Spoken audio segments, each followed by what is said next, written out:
So they have Kiana, Jace jungle again, man. Really.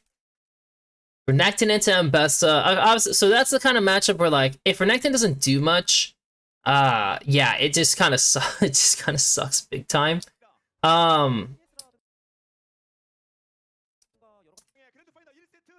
Let's try to figure out how this all goes. So Jace did top the bot clear, and he was delayed on bot for whatever the case is, and no one took first drag. Varus Alistar losing, which is expected because, I mean, it's Alistar lane, right? And Renekton is winning, which again is expected for the initial start. So they both did top the bot. And it looks like Guma literally just died to the most Alistar play ever.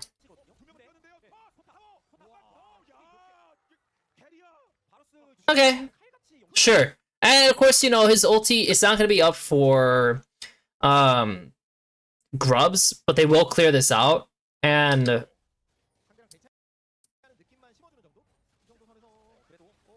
so Varus, okay, so also in this situation, if I'm watching this, Mbessa is already locked in her lane. It's like the only thing that could really happen is that they sack bot, and then they send Mbessa bot, and they just go for the grubs, which in theory they could do. All right, they could sack, and maybe Jin could get level 6. They can fight with that advantage, but it seems like they swap, or at least Varus was going towards mid in preparation to fight with them, and the Jin didn't come. So it's just a 4v4 straight up. But they just spent everything on Alistar.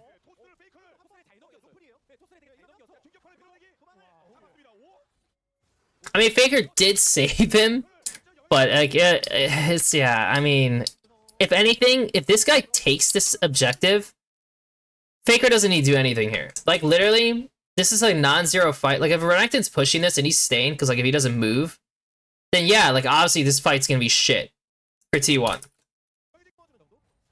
Like, at this point, once Renekton doesn't need to contest this wave, by the way. Like, Doran in all facts should just move to secure this, and then it looks a lot better. But since he doesn't move, it's like, yeah, Keria is probably dead because there's no flash. Leave it as it is, let him die, and it's not really the end of the world. I mean, you get all 3 grubs. I mean, the worst that's probably gonna happen is they try to dive a Renekton, but Renekton has R and flash, so that's probably not happening. And there would be no Kiana R, so yeah, like, mistake by Faker, kind of a mistake by Doran.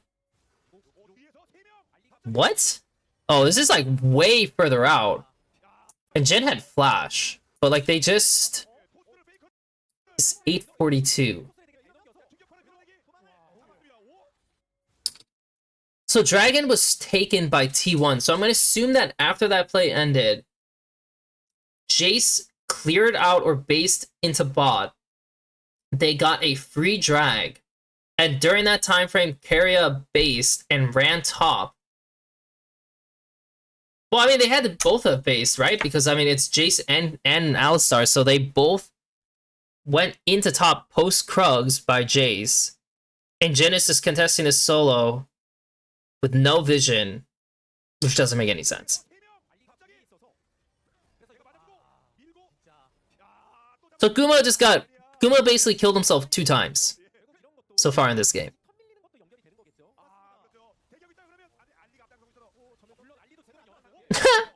That's funny. That's actually pretty funny. And I mean, it's good by them, right? I mean, like, they're basically trying to block this situation. Obviously, they can have 4 people here, but also Mbessa shifted over. So it's... but Renekton has TP, though.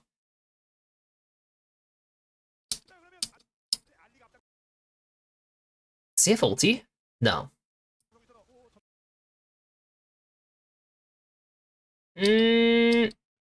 Okay, low-key, if he just Varus R's the... Oh, but Rakan has cleanse, so that's why he doesn't want to do it. I guess it's just too ambitious, because Rakan has cleanse, it's like... I don't really want to waste it, right? And he doesn't have R, like Keria, so he can't really hold it that long. neither can Oriana just like contest, so they should have just played it slower. Or Kyria had to play it slower, so he just kind of dies for free. He TP'd. So Mbessa will have TP advantage at some point. Yeah, I mean, Faker doesn't have flash, so... And since this guy died for free, because it's 1202, and they know Alistar's tempo to get back on the map.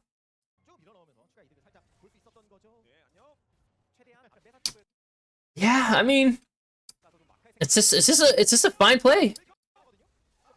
Yeah, it's just a fine play. It's a tight window, but they actually punished him really quick.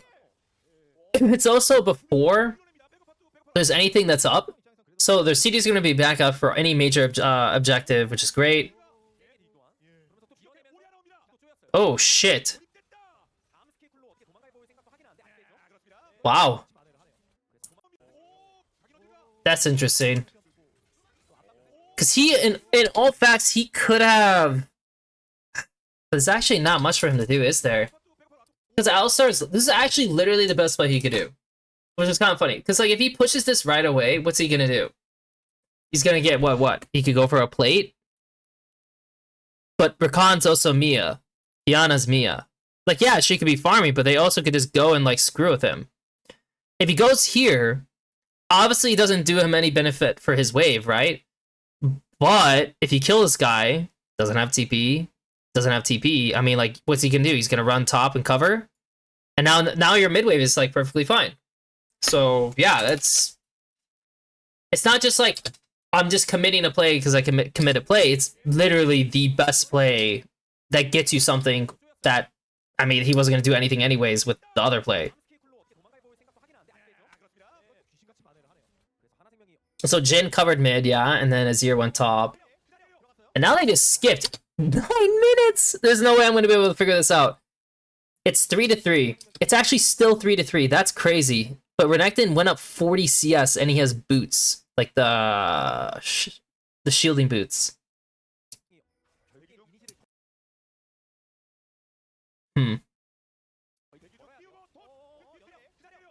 Oh. Kanavi just died. I mean, they're just playing on the... in the brush, so it's not like they really did anything. And they have firm control over mid, it seems, and firm control over top jungle. So I assume what's happening is that they're basically just playing in fog, and anytime HLE tries to walk in, they just get blasted.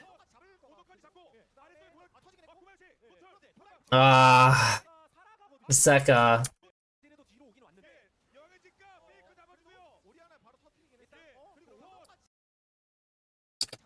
I mean, like, low-key...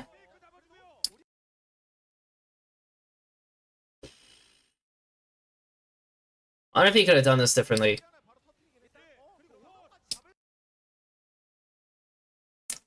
Maybe it's Kanavi's fault. I mean, if he's getting shuffled anyways, then Kanavi should just, like, wait before using some of his spells. At the same time, yeah, it's pretty awkward for Kanavi, because, like, Paze is just here, like, untouched.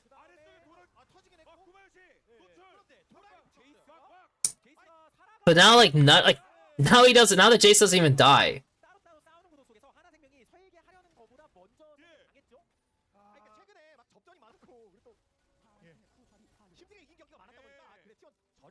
I mean, for the most part, yeah, it just seems like T1 just kind of shut down the game with, Oh, what the fuck, Doran? Wow. Fucking crocodile.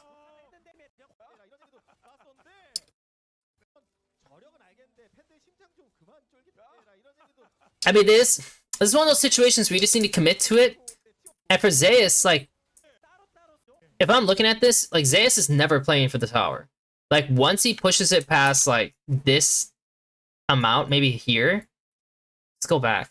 I mean, like, he could even do a long flank if he really wants to kind of run out this guy a little bit and kind of mess with them. But if he sits top the entire time, like, yeah, they're just gonna run at you because, like, you're never gonna be able to respond in time. So I don't really know what their plan is in the end. I mean, They have no flash on Rakan. The only flash they have is on Kiana. I mean, Varus has no flash. Jace has no flash, so you're hoping these guys are gonna expose themselves. I mean, the guy almost died. And if you're Kanavi, I mean, like,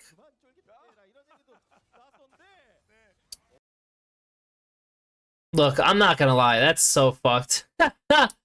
Like, he does actually save this guy by doing this, but the fact that he used his Kiana R this way is just, I mean, yeah, it just dooms the entire situation anyways.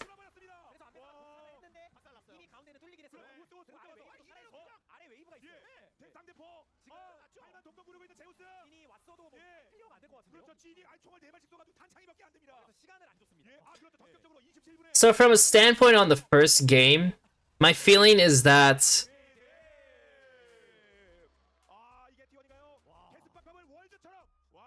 I mean, it was just a very controlled game. I mean, that's really all it was. Like, in terms of the tools that HLE had, I mean, they had enough playmaking. I mean, they were actually punishing Faker for the mistake he made. And they were on their way to actually keep driving that nail in, but it seemed like they never were able to do that. After the kill at 12:30, they just never found another opportunity to really push that button with Kiana, Rakan, Zir, which 100% should be doable, like very doable, but I guess apparently it's not.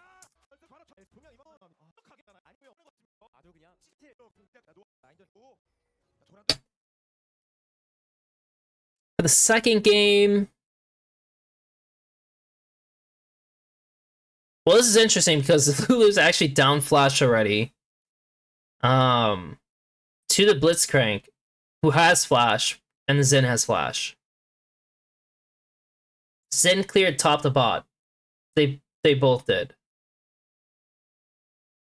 Well, their clear is a little weird. I mean, they're at 19 CS at 4 minutes, so something obviously happened. I don't know what. Maybe they got invaded on bot side. That's what happened.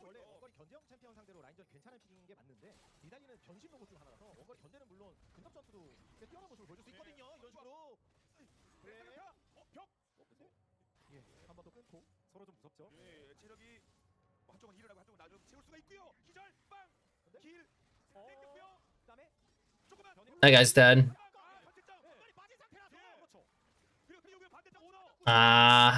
It's just game baited. I mean, I won't lie. This bot lane is playing like shit, low key. Like, I mean, Xin also is clearly crossing into bot, which I mean, at that point, you just kind of have to sack it, right? I mean, like, I don't even know why they're still here. Like, once you see that happening here, like, what are we doing? Like, at this point, like, just back off. Like, obviously, you have to either wait for your Wukong, and your Wukong's probably gonna run here, so you're probably gonna run here as the Lulu. And it is what it is, right? Anything else is just kind of odd. So yeah, I mean, Delight just dies, and then Guma was just extending a little too much to try to look for it, but at the same time, it's like you're kind of already committed, so he's just dead too.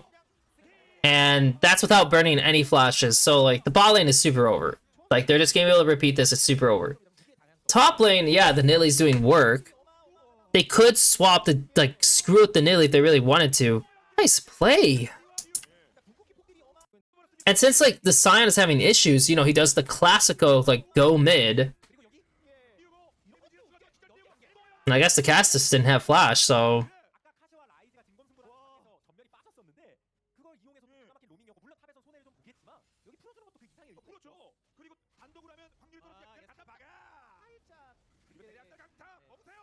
he literally can't do anything.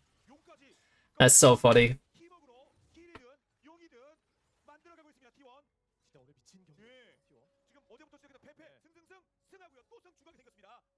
I mean, these guys need a bailout to actually, like, swap for grubs. So you see the Zen is skipping going top for his level 6 to go bot. In case there's a dive, which they are committing, this Kanavi's already level 6 himself. And they're able to clean up both, which is phenomenal. Like honestly, that's phenomenal for them, right? Because his bot lane was like really doomed for a bit. And you could say after getting this kill mid, they helped clear out the drag. And so, I mean, but the amount of gold they have, I doubt there's really like a base you're looking for here.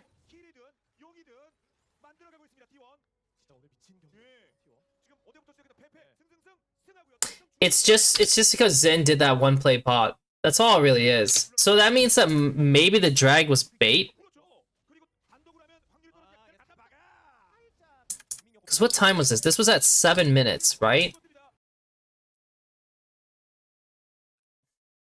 I mean, if he ran up to red, I mean, obviously the drag is up, so still. I guess there's no rush to do it. Or his bot lane just needs to find a base for conditions anyways. Like, their conditions are, like, okay. And it's also Faker's base timer, too, because Faker helped the drag.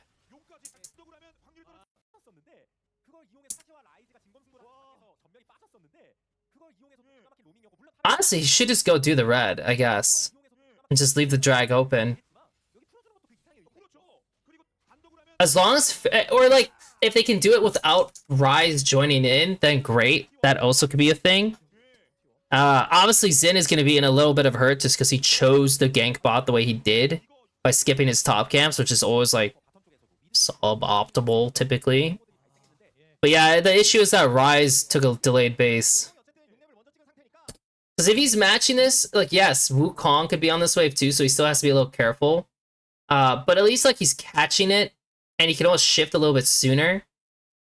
Yeah, I mean, Zen would have to run up here to do these camps. It's like, it still leaves bot open. But of course, if the drag is open or something, maybe they'll go for the drag instead of diving bot, which is a lot more higher preference. Plus, Zen wouldn't be showing, which again means that, oh, maybe he'll look 2v2 mid because I don't have flash. So there's a couple things to consider with that play. I mean, like, the Blitz could fog and play on mid for all I care, and like they could try to do a mid jungle support play on the flashless cast with flash Blitz, and that could be a good thing. And maybe your ADC will sack a wave, or maybe he'll like just kind of have to deal with some shit for one wave, but it's not a bad way to go about it.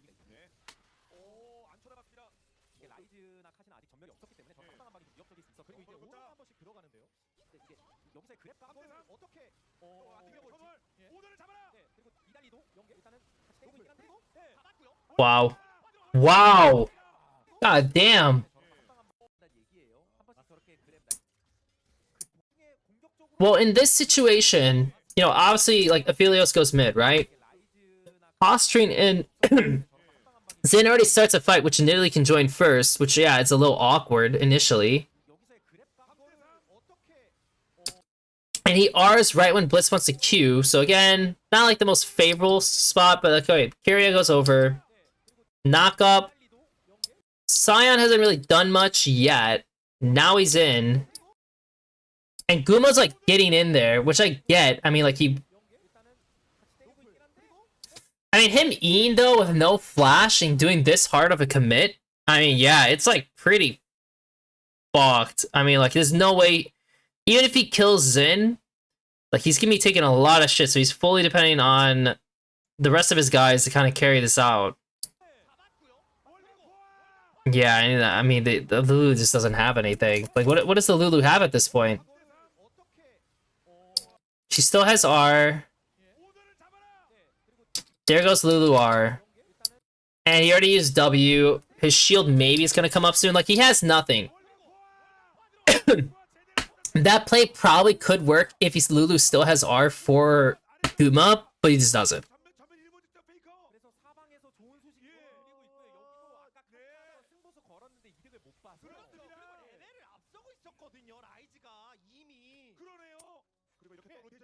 So that's another error by Guma. Not a pleasant series for Guma so far, huh?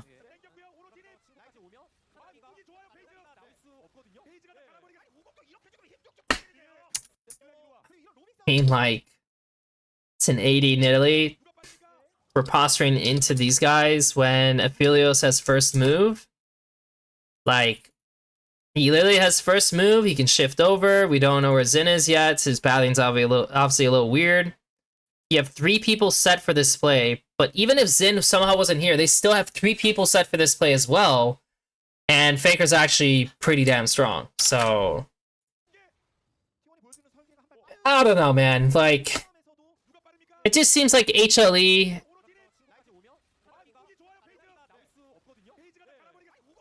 I mean, they're a new squad, I guess. It's Guma Kanavi, and they're trying to figure out how they want to structure their comms and everything, but... yeah, I mean, it just... some of these stats are just not pleasant. And you can tell T1 does look all, like, way better in that regard. They really do. Like, yeah, I mean, they really do look a lot better, man. Way better.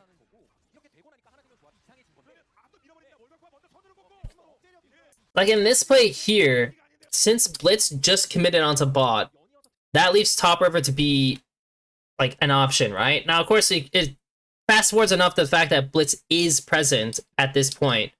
Flash, flash, flash. Zin R is on. He goes in because they're depending on Cass shift, but Cass is not, like, that fast.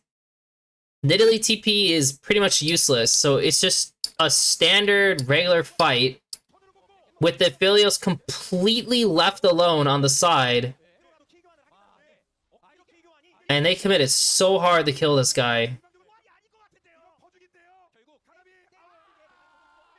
I mean, I don't know what to say, man. Like, the engage by Kanavi is just, it's just so overforced. It would make sense if they're closer, but they're not. Just dead again. I have no idea what they're doing, man. It's a very funny series. Like, I actually have no idea what HLE are doing.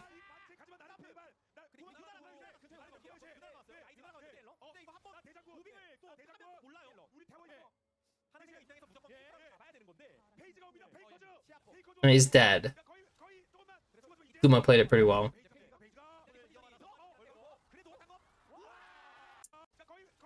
Pretty funny that, like, Paze kills them here.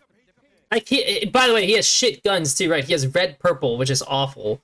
The only upside is the fact that red he has his R and he has barrier, right?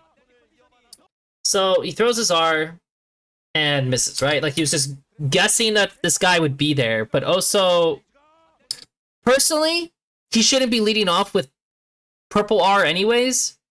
Like, I understand that it has, like, the root, but the heal on the red R is just way more useful for him in this, like, situation. So, uses his R, he just blind throws it pretty much. Like, he knows Nidalee's, like, in the bush, but it's like, there's no point on trying to, like, and then he leaves the bush. I mean, I don't really know where he's aiming it, and then pretty much all he does is press red Q, and it's enough to kill them. And also, the redemption comes in. Which definitely, like, did enough damage that also assist on that, and he just pressed barrier. So, I've seen that clip. I remember people like, oh my god, Pace is insane. And I'm just like, he didn't fucking do anything. Like, he didn't even play that situation well.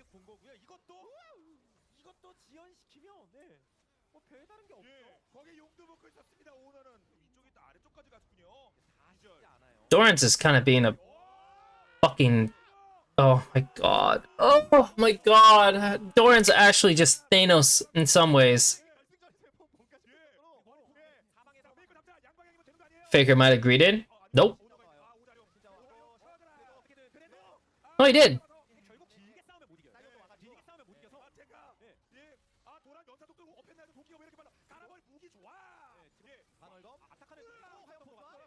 Almost died.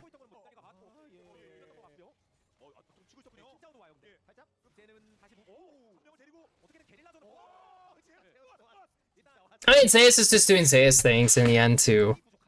All in all, this is like, I mean, it's a wipe, but like, yeah, a lot of it comes from the fact that Kanavi has some pretty bad, like, looks. I mean, like, HLE as a whole kind of overcommits to certain situations, like, certain approaches, versus, like, being like, okay, do we actually have anything to continue this fight? And yeah, I mean, like, even look at this situation. Obviously, they need to make something happen, right? I mean, they did kill Pays, cool, but what are you doing? You're gonna play for the Otacon? I mean, like, yeah, I guess you could flip on the Otacon and like pray to God, but like,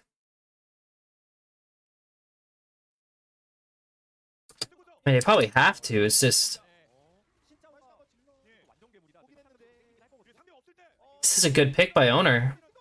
That's really all it is. It's just a good pick by owner. Because he knows that, like, yeah, like, there's one straggler that's going to come into this situation, and it's Wukong. Okay, if I pick off Wukong, the play's dead. And so that's what he did.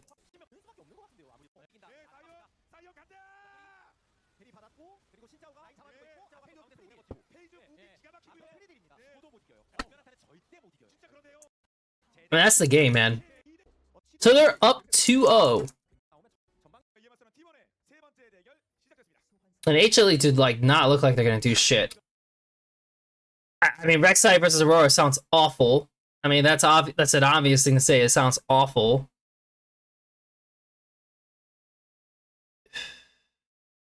Corki is getting massacred. Just looking at all the sums and everything.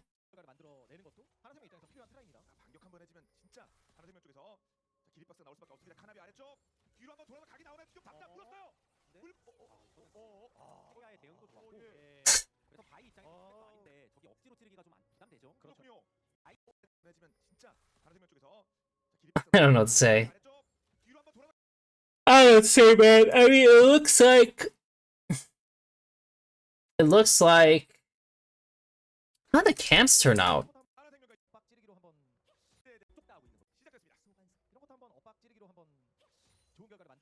I mean, she has 31. But her wraps are not spawned, but her Krugs are spawning. So I don't know if she did something weird. And they're trying to make a committed play on this guy. But yeah, I mean, like, the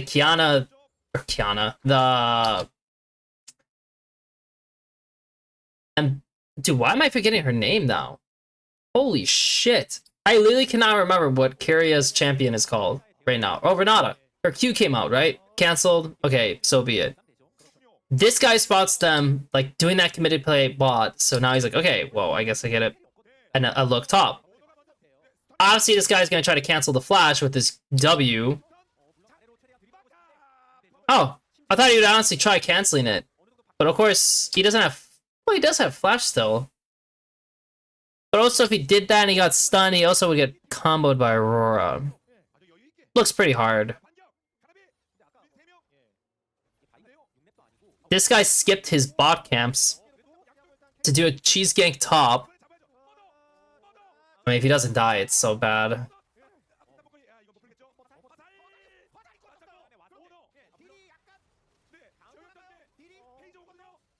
Well, they might get one.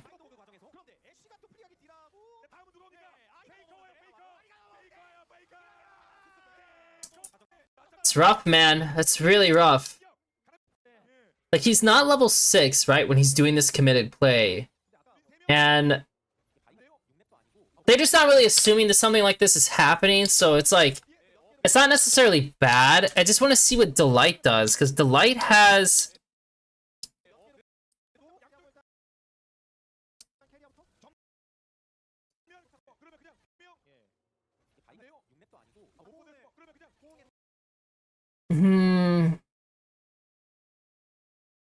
I mean, the Renata Q is just, again, really good. It's a very good Renata Q. And if you're Guma, I don't know if Guma... Oh. Did he just use his W? No. I mean, if Guma has his Q... Also, again, if they're actually committing to play, Guma shouldn't Q the Aurora, right? Like, it seems so small, but in these cases, like, when he uses Q on this guy, he has less damage for this guy. He should be dead before he gets over the wall. Like, he should be dead. And that's what makes the play good, right? If you kill this guy, yes, you're going to leave your bot camps open, which kind of sucks. But at least if you kill him, then you two can come up here. Maybe the Talia can, like, move and you can do something interesting, right? Yeah, well, that's kind of limited when you're just throwing shit at this guy randomly and using your spells before the actual thing happens, before you know who your real target is. And like, yeah, Kyria plays it pretty decent. To at least buy time. So he's dead. And obviously they want to commit on this guy. And Guma's doing a good job of zoning. And then Guma, it looks like Guma empties his load on the Pantheon as well. So Guma's like 2 times. It's not really done probably the best thing he could have done. That's partially probably why Kanavi also like suffers a little bit from it. And yeah, I mean, Faker's able to come in eventually. And it's... Faker also did a really good job in this case. No, like, once this happens, like, I'm actually kind of confused why Zeka goes back on the wave. Like, this guy's deep. If Zeka stays, like, here, and just says, fuck it, one, there's no play on bot on the Rex side, so you're already fine, right? But more importantly, you know, if he wants, like, again, if he stays here and they commit, he's there. And this looks way better for them. He's just too focused on, like, also, like, keep in mind, when you're playing, like, some of these matchups, if you're ahead, I mean, like, it's fine to, like, let him go even. That's not really a big deal.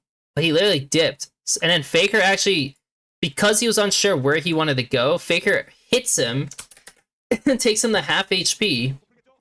Because look, so Faker's like, I'm gonna move. But now Talia's like, oh, fuck. I can't let the Ahri move. But Faker actually catches him.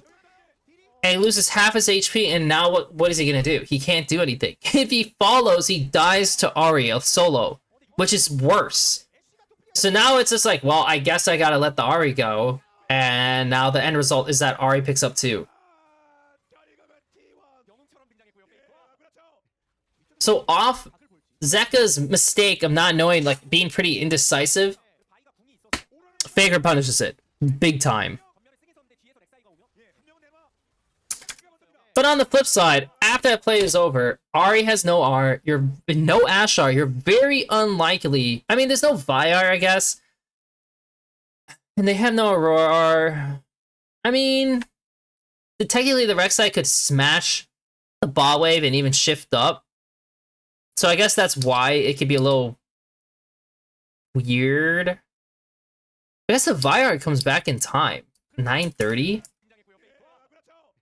Yeah, okay, so both teams, because like I'm looking at the CD differences, and I'm like, no R, no R, no R. But also they have no Vyar, which is like probably the most important thing for their entire comp. So they both just waited 2 minutes. They both waited 2 minutes for CDs to come back up before committing to this. So whatever happened, and I assume if I'm looking at the Vi's camps, I don't know if she's gonna clear bot the top, which like might have been the case, bot the top because like it just lines up well. But they didn't even secure mid. I mean, like if you're looking at these waves, like this is not secured and this is not secured, and then you have 2 people here. So it's like kind of like the classic what the fuck are we doing, grubs? Like contest, you're just like, I'm trying to get 1 and out. Like that's pretty much I guess what you're doing. It's the sneak 1 and dip. And yeah, the dip part is not really working out the best.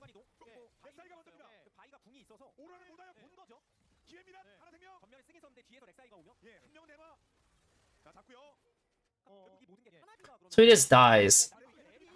So then, of course, they're trying to do a... Oh, he fucked it up. So, of course, they're trying to do a, a cross-map play on bot. And they do have the shift, which, I mean, at least is, like, the upside, right? The wave already crashed.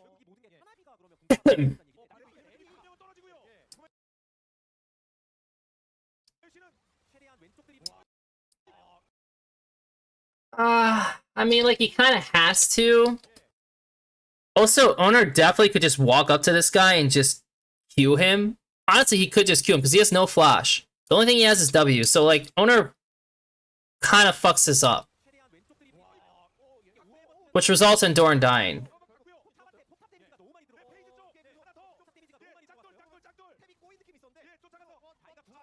I don't have the juice. They can't get close enough, which is pretty lucky. Oh! Ooh, nice. Nice E. Ah, they're all dead, aren't they? And somehow Faker is dying to the Rek'Sai. Holy shit, how did he die to the Rek'Sai? It looks like... Oh, I see. So Faker thought he was fine to TP to help the team. And Zeus was actually to get there. It was just trailing him the whole time. And just canceled it. And he just followed him and killed him. Ouch. That is really rough. That's super rough for Faker. And now the Talia lead is kind of semi-eliminated. And now everyone's just kind of dying on T1.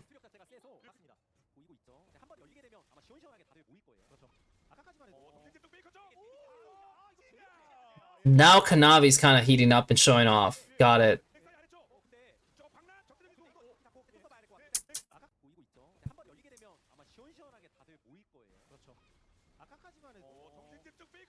Fucking awesome, man. So they kill this guy. The Rek'Sai has TP as well. And I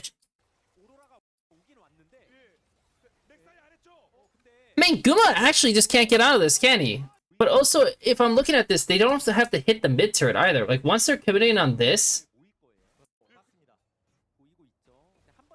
they should just be moving up. To be honest, they should already be moving through the catwalk. So they would already be out of this situation. I mean, he also does it. It looks like he's literally... Oh, he gets Ash Arrow.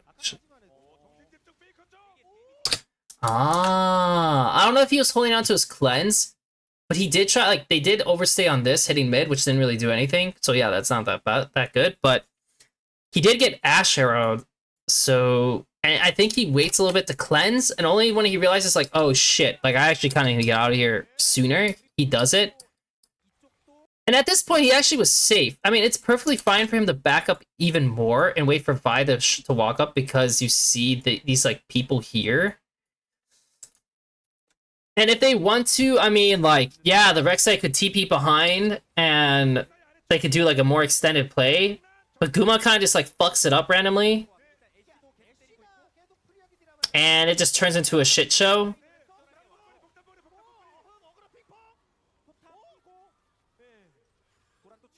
Kind of turned into a shit show.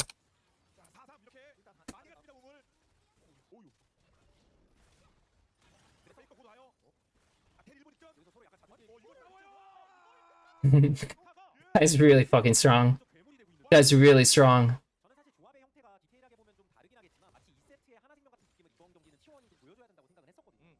Faker also is going the...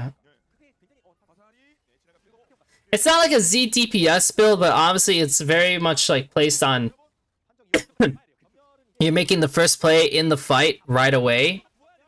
So like he doesn't have a lot to extend off of.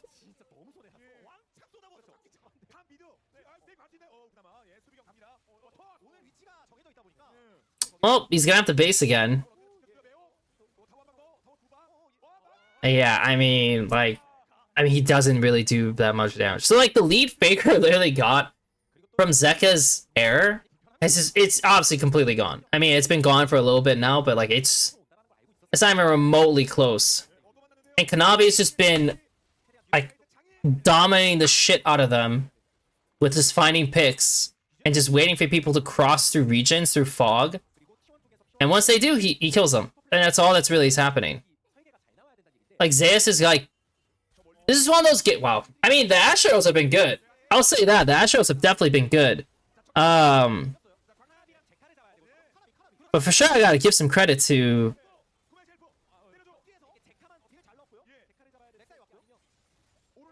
I mean, the bot lane has been good this game, for sure. Pei's carry have definitely been good. And Zeus can't do shit anyways, so, like... I mean, it's just one of those games you just, like... I hope you guys all do well. Because I'm not gonna do shit.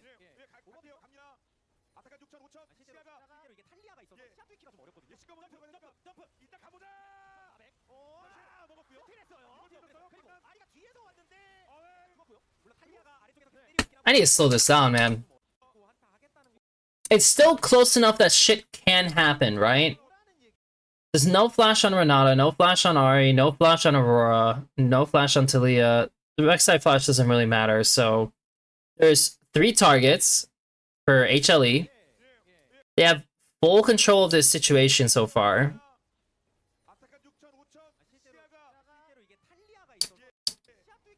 The Talia wall, Carrier's trying to get in there, but Guma's doing a good job of like kind of pressing, and he has cleanse for Ash Arrow, which needs to be happening now. He takes a shit ton of fucking damage. I mean, if you look at what Faker's doing, yeah, like Rek'Sai in theory should be interrupting the Ahri, and I think he does. Yeah, he definitely does, because the Ahri's losing like half her HP. So Zeus is doing the right thing by marking her. And even though like what Guma does is like kind of okay, at the same time thinking about it now, he should just throw a rocket and just peace out. And they should just DPS and finish us off, because they see where Owner is. So at this point at 4k, why would you not just finish it? Like, he's either going to press R and jump in, and who's following him? Like, look at their engages. It's basically going to be on these two. So they're going to commit pretty hard, which, like, your Rel is going to be able to benefit from. She can benefit from. And then the Corki will murder whoever comes in. And also, it's pretty hard to, like, just walk into the Talia as well. So this fight should look pretty easy for HLE, but because I guess, you know, because at first I thought, oh, Guma's like kind of fainting and pushing him off, but at the same time thinking about it now, it's like, oh fuck, like if he commits this far, they like the line of scrimmage should be here, right? Where like Corky's back here and they have guys here, and if they want to commit this far, then yeah, like you can probably go. But if Guma's up here, then the front line needs to be like up here. Like this is like where now the front needs to be versus the range. But that's not the case. So he kind of screwed this up, Guma, again. And like, yeah, like he probably should insta W, like instantly W away. And maybe it's okay. I mean, like they are expending CDs on him, but like it's just not really super necessary. And yeah, like Zeus is able to kind of help clean this up a little bit, it seems.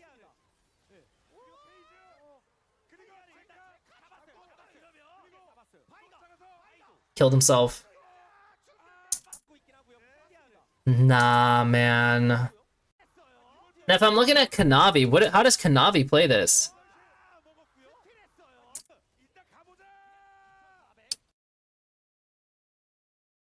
Did they see the Panth flash? Oh, they know Panth flash for sure. 100%. But also, if he commits this way, the Renata R is coming through, so he can't really do much about that.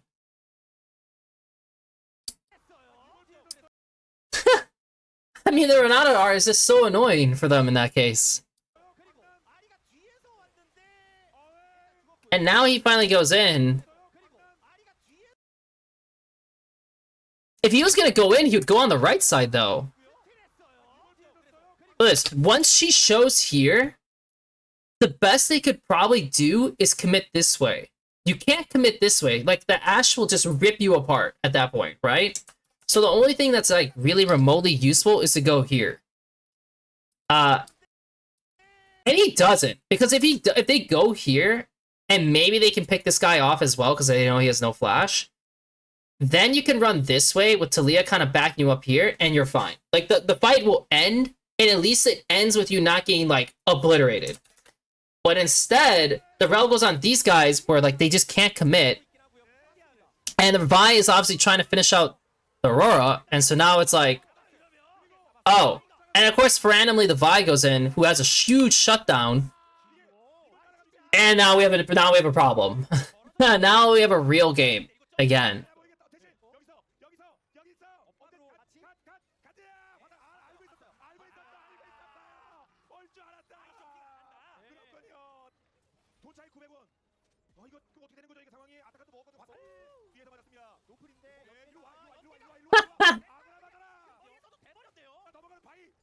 This is a good game by Pays. I mean, Dorian's also doing pretty fucking good for this series. I will say that as well. I mean, like, He did get to have a free ass lane, that's for sure. I mean, it's not like his Aurora looks that like overwhelming, but like he is hitting his shit.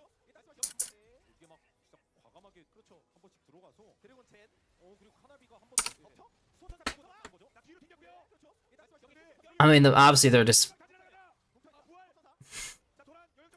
obviously they're just fucked in that situation, right? Like if you look at where they're contesting, drags up now. We are half HP on Doran. He's trying to get this. Kanavi spots it.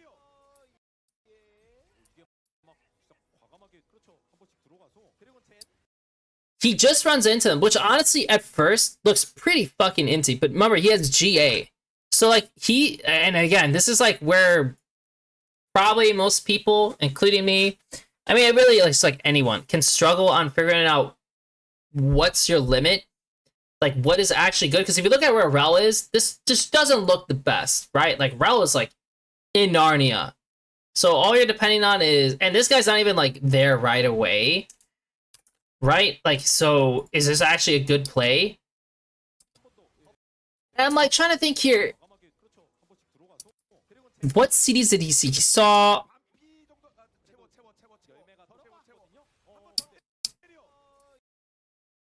I think that was just an Aurora Q.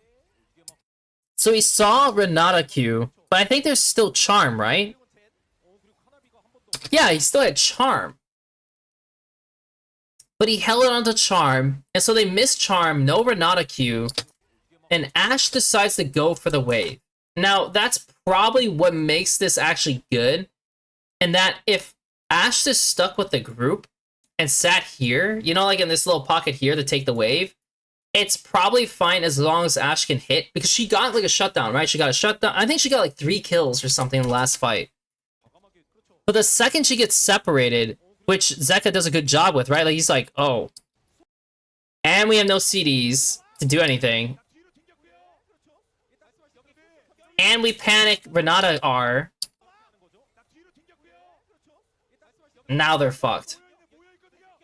And sometimes, you know, like, yes, like the limit is like, oh, was like he actually inting? Because yeah, in some ways it can kind of look like an int. At the same time, if you're just trying to produce errors or like make situations happen, yeah, I mean like that's what happens. I mean, irregardless of how good these players are, like people make errors. And that's an error that T1 made. I mean, like their AD went the wrong way. They missed some skill shots. And their champions really cannot afford to miss their skill shots. And then here, I mean, they obviously just blew up the Ashe. Like, the Rek'Sai is on a normal shift timer, and the Ahri is in Narnia as well. And we're contesting upfront S4, looking to engage without knowing where they are 100%. And now they show with the Ashe who has... I mean, she has Flash. I mean, like, she could flash nowhere. There's nowhere for her to flash. And honestly, by the time Faker TP's in, the fight's already over. So, yeah, I mean, congrats to HLE there. Like, that was good. And then Pace gets caught again. And he's trying to link up with the rest, but, like...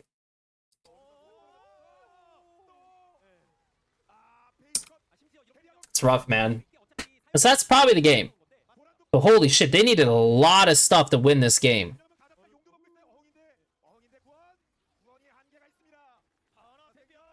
They needed a lot to win this game, HLE. They have Soul, plus a ton of kills and gold.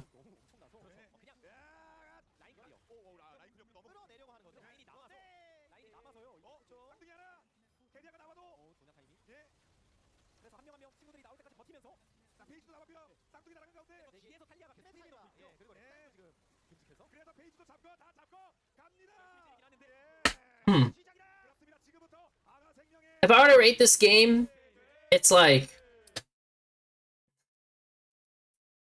I mean, T1 really were off to the races to be doing something incredible.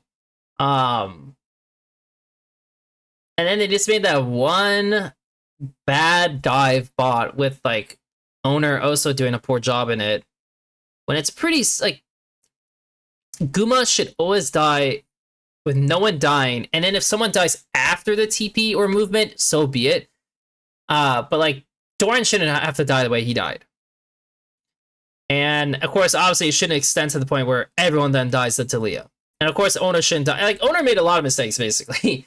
Owner made a lot of mistakes. Pays made 2 major mistakes after having a very good game overall.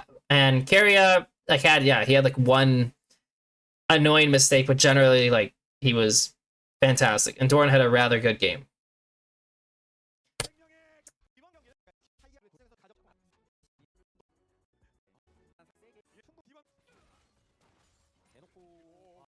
They're playing Silas.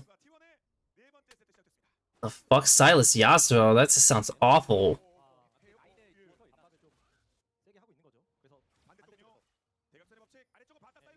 Oh, this is...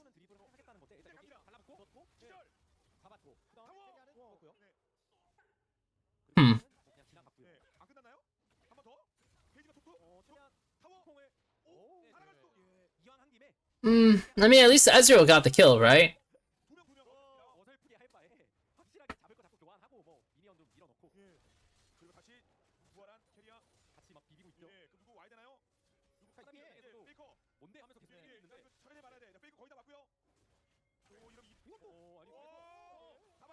Okay, I mean, like, I don't know what to say, man.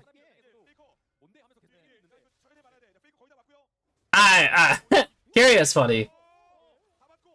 I mean, like, not only does he get the kill, he got the kill and he got 2 camps. The bot dive was like pretty spicy. It's a pretty spicy dive.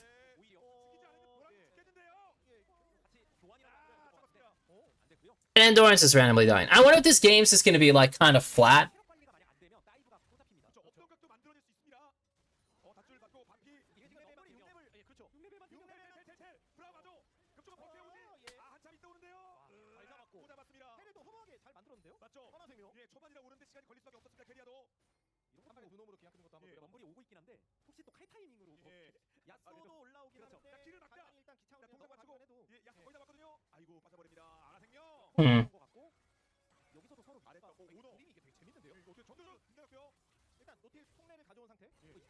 Kespa Cup's always great.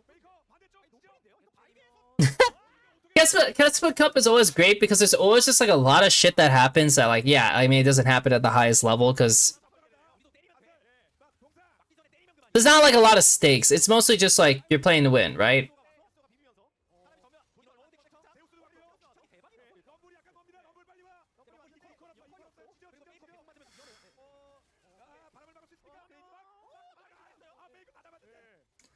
I don't know. I need to check something real quick.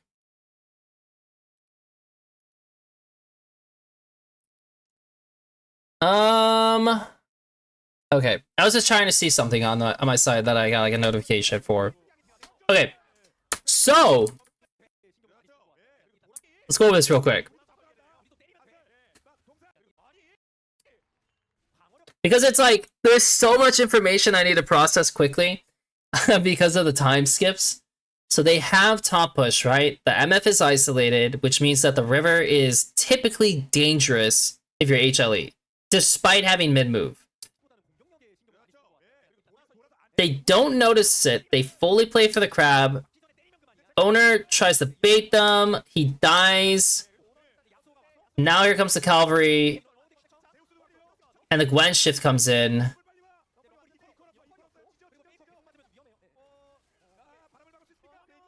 It's close. I mean, the Gwen shift is what makes it in the end, right?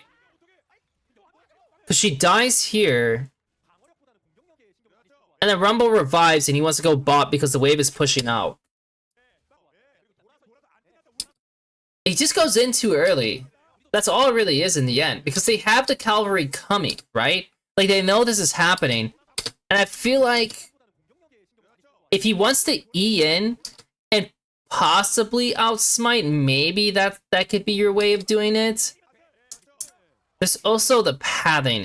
Should they have just ran down the river versus around? I mean, they could have. I mean, like, if they chose not to go this way, they would already be like here. Which is probably a better outcome anyways, because you're just going for the crab.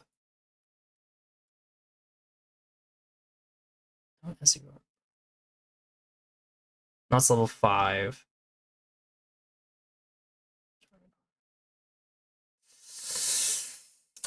I guess at best it's a 3v3 before Yasuo even joins. Maybe it's not really that much of a thing. The best hope is that they one-shot someone before with the Braum, Ezreal, like Silas, and hopefully that's good enough to just stop this play from happening at all. Because the Rumble doesn't really want to drop bot wave. Like, you also could just clear down. Because my initial thought when I was watching it was thinking like, oh, okay. I mean, you got top moving, you got the duo moving. You know, that's it's Braum with a Silas Ezreal. That's pretty damn good. But the reality is like, yeah, the Gwen shift really does impact that fight a lot, and also the ulti difference does impact that fight a lot. And of course, they're chasing so fucking far for no reason. But maybe they get something out of this. No, you couldn't get it off. But they actually do pick off a lot. Like, Silas is able to get back on the map, which is kind of funny.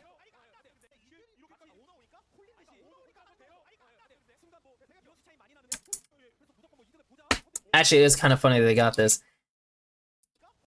I think the best hope they can have here is after they kill Keria, they need to not extend any further. And they seem to play it slow. But because this happens this way, like, yeah, like the Silas is able to commit and kill 2. Kind of sucks. Technically, Zeka loses this match. I mean, that kind of sucks that Zeka loses the 1v1, no? Like, because he was pretty confident based on his HP that he has that as a dub. Guess not.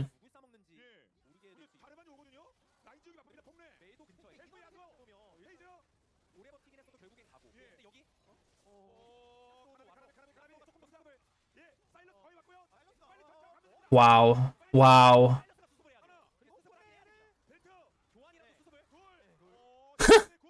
I don't know what to say, man. This game has a lot of shit happening, right? Like, these top plays just happened. They're growing a bot wave because no one touched the bot wave, right? On T1 side. So that makes sense. Bot wave is growing. We need to defend this, so we're gonna have people ready. No Rumble TP. We have Yasuo TP, I guess. But there's, like, not a lot of point of Ezreal to stay under the turret. Like, if you look where Silas is, like, he's not even remotely close to this play. Like, Silas is doing his top camps, and, like, he does not give a shit about what happens here. And, like, you can't tell from here yet that that's going to be the case. For sure, like, I wouldn't say, like, you could tell, like, that's going to be the case. And, of course, he's keeping grubs in his mind. But I feel like once you get to the point where, like, MF is, like, being slow about it, and they should know a little bit sooner than this, like, yeah, he needs to be coming. Like, he must be coming. Because Yasuo's always going to give move. Always. And so the best thing to do as Ezreal is to just let it sack a little bit. Like, there's not really a lot of point to try to risk this situation overall. Yeah, there really isn't. Even that play was, like, kind of spooky, right? Like, where's the wind wall?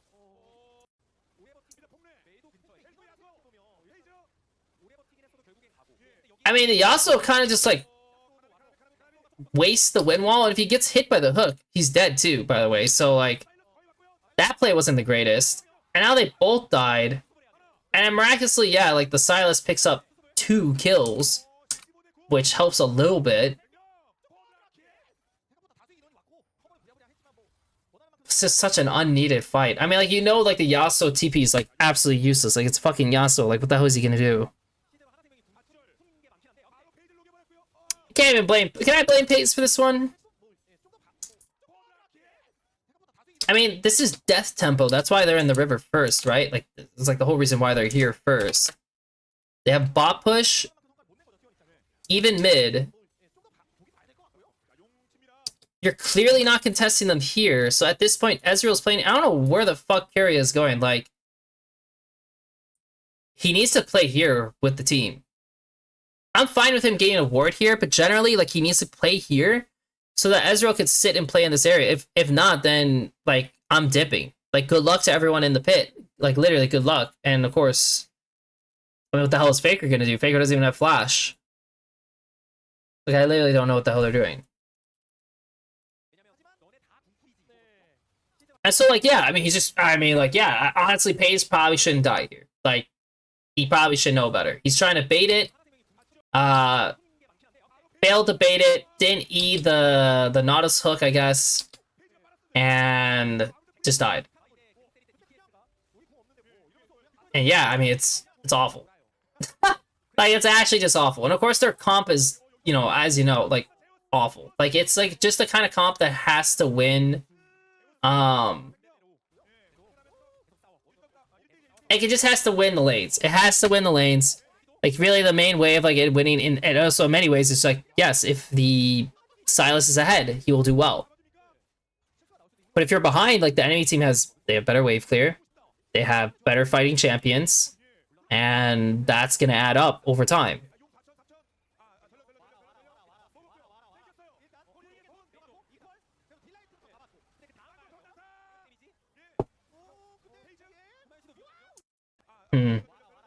We're gonna slow it down here.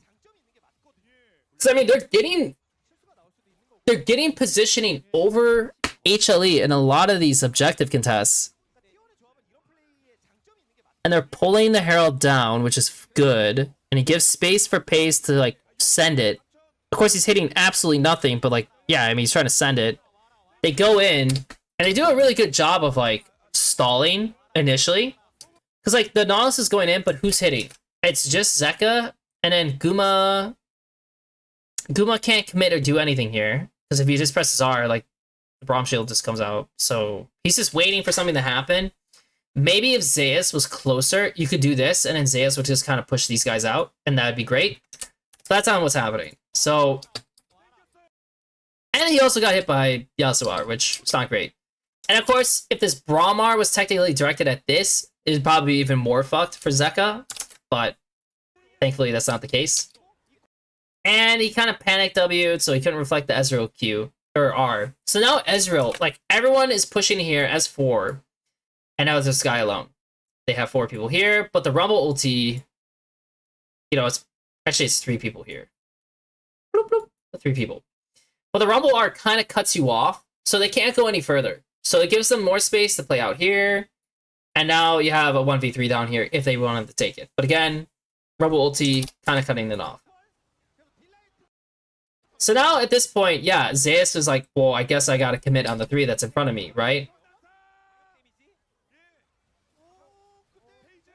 Which is a fine way to look at it. But you gotta give credit to Pace, because, like, Pace, like, sees that, like, oh, shit, like, I have, like, a lot of space to play here. And I think Pace flashed not because he thought he was gonna carry it out, but he thought that would be, like, he needed that to kill Guma. Which ends up being a mistake. But, like, Pace had, like, a lot of freedom to do what he wanted, because his team was just offering a lot of space.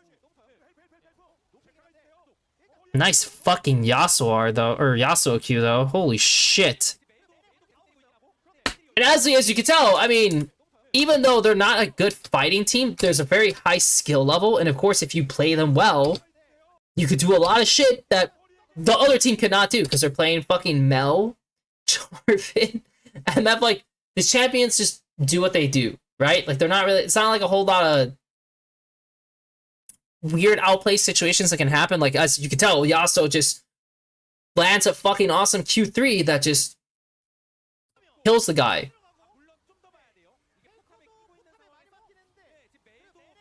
But it's impressive, I gotta say, man. I mean, like, they are taking it to HLE. Does he die to turret? Wow. But, like, should this fight even be happening? I mean, Gwen is late to bot wave, so Rumble has first move. The Jarvan is taking the camp, and the Nautilus has already lived. I mean, it just looks weird, no? I mean, like, I see a Yasuo in front of me, and my Nautilus is dipping. Like, I'm actually really confused what he's doing. Otacon's not even up for a minute 30. Like, yeah, you want to play for this wave, but, like, get this first, then shift over, secure this, and now you're fine. There's no drag. Like, That's what I see. That's the play you're looking at. So if he's gonna contest this, don't leave. Why is he leaving? I have no idea. I mean, literally the Mel is walking through mid. You might as well catch it high-ish. If you don't think you can catch it high because you have no flash, then so be it. Then just, like, chill out. Play here. Don't go for this. Play here. But the Nautilus probably does need to show on the wave. So that's probably why this play even happens in the first place, and Zeka takes it. Or sorry, not Zeka, Faker takes it. And yeah, I mean, fuck me, right? Like, that kind of play really ruins your momentum.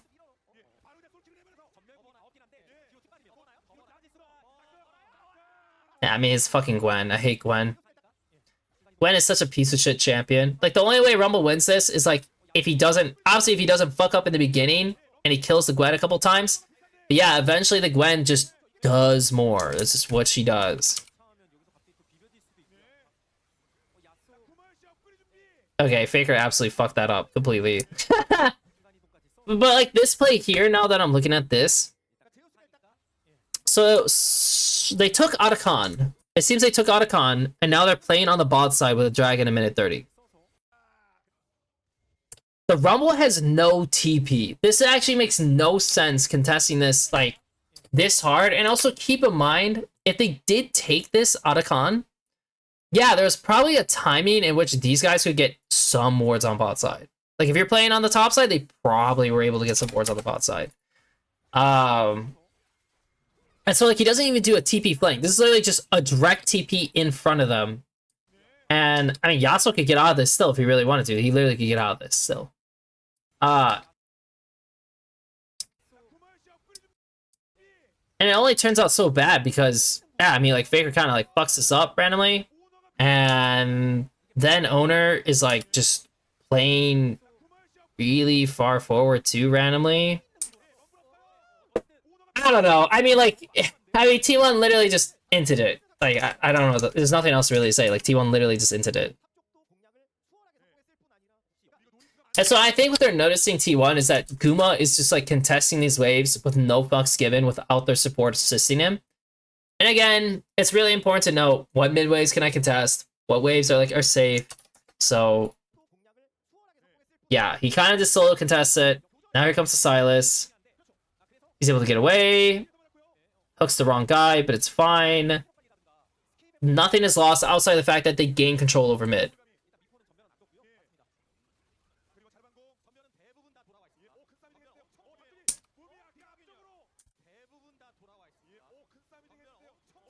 Same play, though, where Delight kind of, like, overextends looking for something.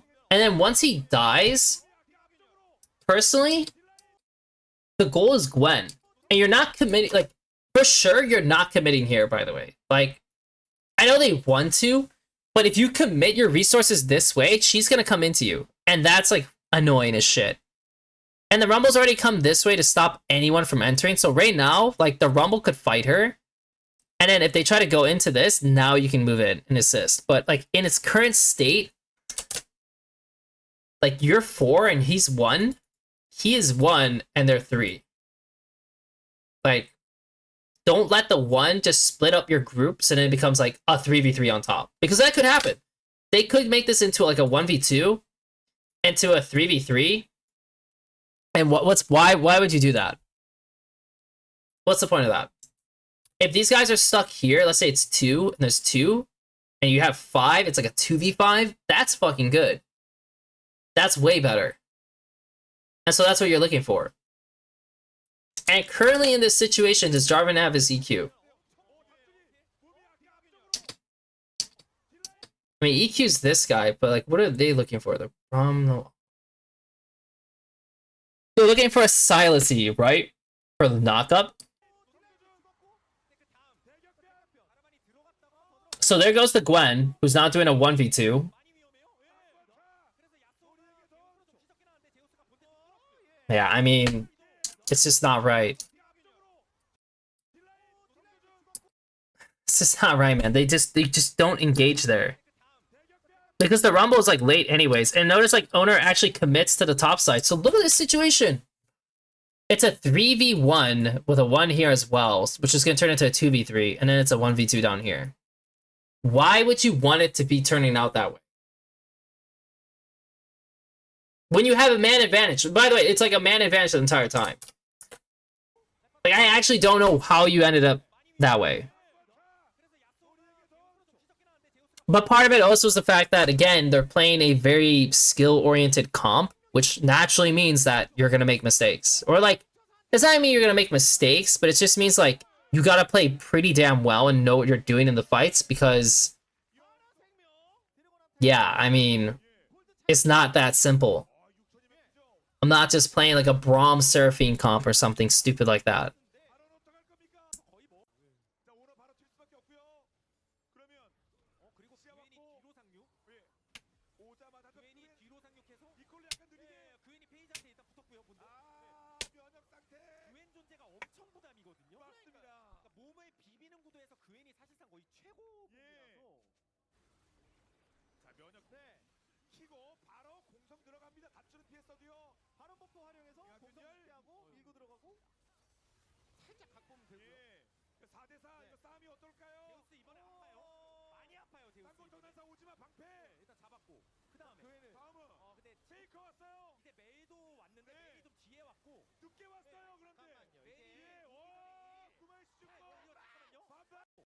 Interesting.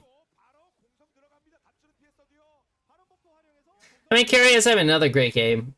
And I mean, of course, they're like overextending in this play big time. Like, you got the turret. Like, just relax. Like, stop overextending for the love of God. Like, wow. That's a lot of fucking damage. But he dies. And it actually lets them get a soul point contest.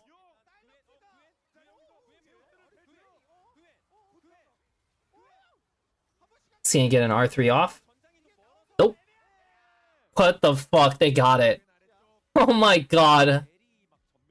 I'd be so frustrated if I'm HLE. It's a great learning lesson for them in the end, right? It's a great learning lesson for them.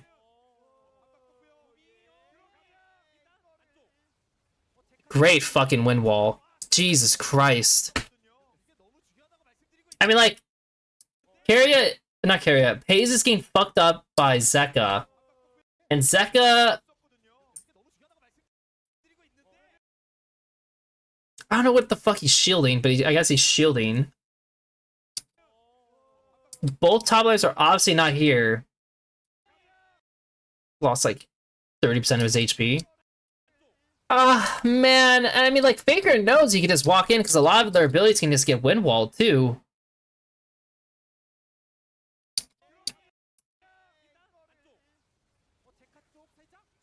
Does the Gwen clean up?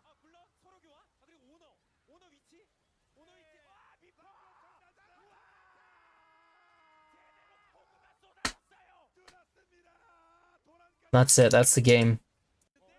Because at first, it's not a bad idea. I mean, like, honestly, they get first, like, the ulti comes down first, right? The Brahmar's okay. I mean, Brahmar's actually pretty fucking good. I mean, I guess it snipes this guy. The only problem with the play is, like, it's actually smarter for Faker to not take the R, because right now, there's 0 DPS coming from the back line, which means that this guy is just gonna get eliminated. Like, he's gonna have to flash away, right? He needs to flash away. If he flashes away and the Nautilus is out, you know, you're just resetting the play. But also they have Rumble R, which is gonna come down on the back line and separate the Gwen. So yeah, it's probably gonna like be a stalemate. Committing, yeah, like Faker's probably just fucking dead to that guy. And if you're Owner, I mean, like, Owner's like trying to like jump on this play as well. But obviously what he should be saving his R for is the MF or the Gwen. But he like kind of just like commits as well, and then he goes more forward. So now Gumo's just like untouched, and that's the play.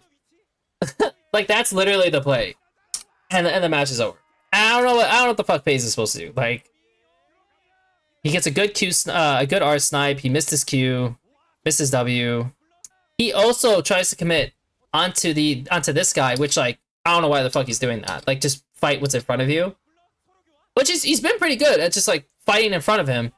And then he doesn't have E, so he can't actually stop this guy from hitting him, and yeah, he just kind of died. So there's some issues with Pays at times, for sure. I mean, it is what it is. I mean, in the end of the day, none of these guys are Viper. I mean, that guy is still, like, the best fucking AD carry that you could possibly get in terms of just consistency and just, yeah, like, the right play. Right plays being made.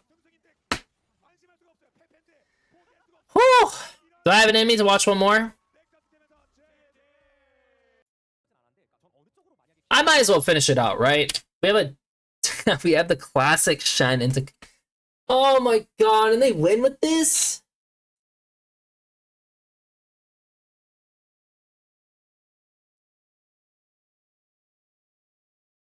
This draft is so funny. I mean, we have a fucking Kassadin Camille Mundo for the scaling trifecta.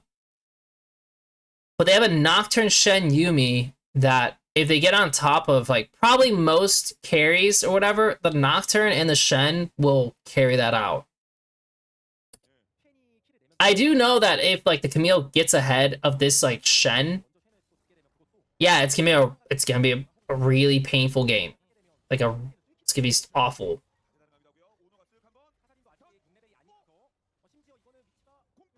The fuck? You fucking kidding me? Just flash! Does he not have flash? Is he really just gonna die that way? Maybe it was down. It looks like it might have been down, but like, holy shit! You're kidding me!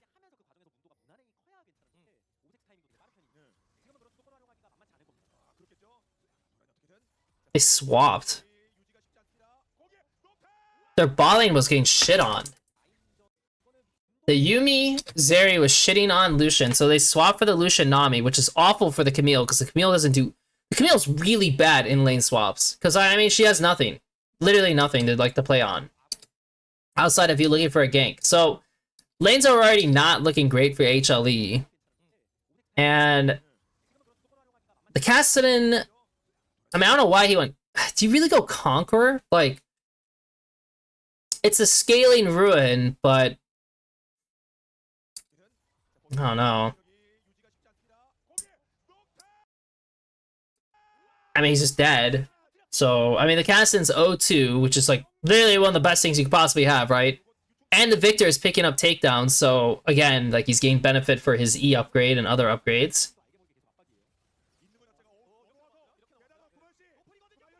I think they just get rolled, right? Surely this is what's happening. They just get fucking rolled because they picked basically 4 champions that can really do fucking nothing for the most part.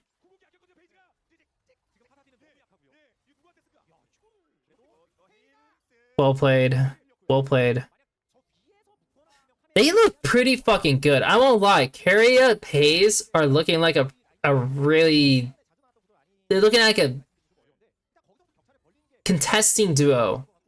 Don't get me wrong. Obviously, it's great the fact that you have like Keria is like playing like it's Keria, right? Like he's the fucking best support in the world. Like he's the best laning support.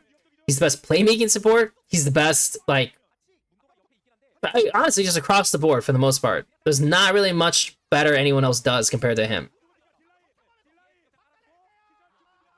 But they're just getting rolled. And they have no wave clear at all. Because they're playing Camille Mundo Lucian, right? I mean, they have literally fucking nothing they can do if they get behind.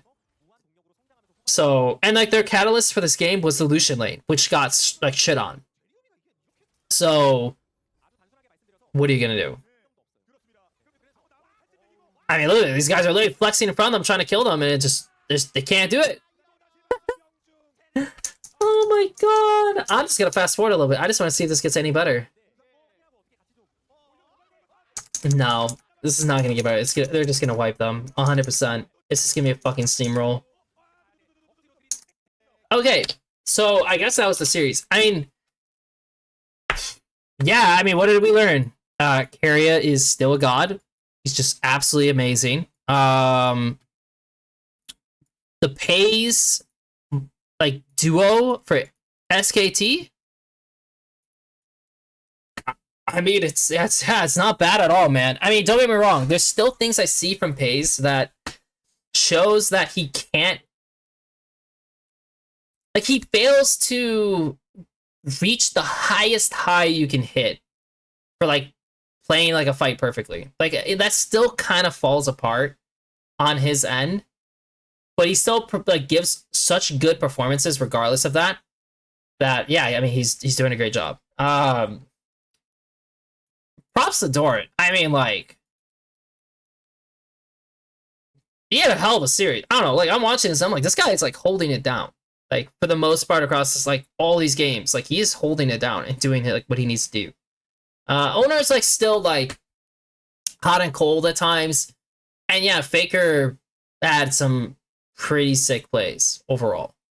If I'm looking at HLE, like, what I can, like, figure out from them with their new additions is they look, like, kind of, like, confused a bit. Like, kind of confused on what they should do. Like, Guma needs time. He definitely needs time on this team to figure themselves out. And they're, like, the Guma Delight duo, it's, like, it's actually kind of questionable.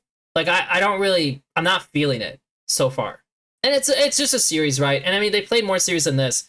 And maybe it looked better in other ones or whatever the case is. But, like, currently, like, yeah, I'm not really feeling it, like, at all. Zeka Kanavi, it's okay. I can kind of see it. I mean, like,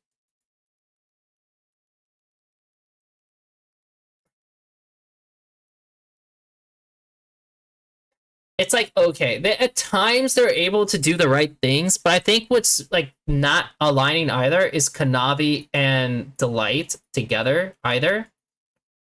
Like, I don't think these two, like, are meshing up the best. And so, like, the biggest thing for me when it comes to HLE is they need to figure out and fix and improve how they use support. How they use support with jungle. How they use support with their AD carry. You know, if they can figure this shit out, great. But for this one series, like I said, again, you don't want to make too many assumptions, but for me, just as, like, a general scope of it, I don't know, man. Something feels off about this, and something feels off with this as well.